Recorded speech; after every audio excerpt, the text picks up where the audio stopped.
It's easy to make changes to your AT&T Dedicated Internet Service. We'll show you how to change your speed and your service management options. Let's begin on the Business Center homepage. We'll start by finding the location of the service that you want to change. Select Manage, and under Network, select View All Inventory. You'll see the locations for all your services. Let's narrow down this list. To show only AT&T Dedicated Internet locations, from the Services menu, select AT&T Dedicated Internet.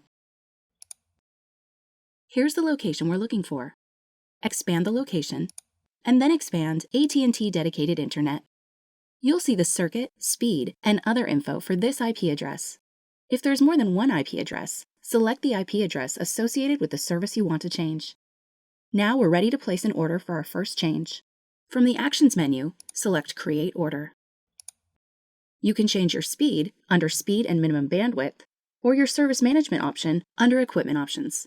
To change both, you'll need to place the orders separately. We'll show you how. Let's start by changing the speed.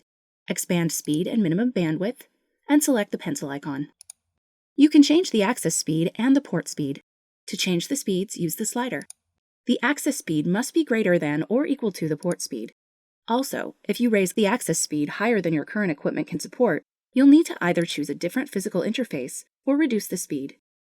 If the Save button is disabled, this may be the reason. You can also change the minimum bandwidth commitment.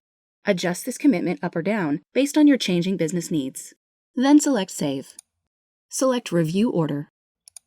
You can expand the section to review the order details. Read and accept the statement at the bottom, and select Schedule Order. Choose the activation date, and select Submit Order. You'll get a confirmation message that the change order was received.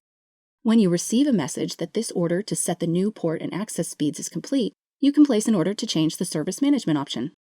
Let's assume the first order is complete, and you want to change your Service Management option, which determines who provides your router equipment and manages your dedicated internet service. Expand Equipment Options, and select the pencil icon. This is where you choose who will provide your router equipment and manage your dedicated internet service. Select either AT&T will provide it, or my company will provide it, and then save. Next, decide who will install the equipment. Let's select I'll install it with help from AT&T, and then save. Select Schedule Order, choose an available activation date, and select Submit Order. And that's it! Want to learn more? Check the Business Center help pages for more videos and step-by-step help.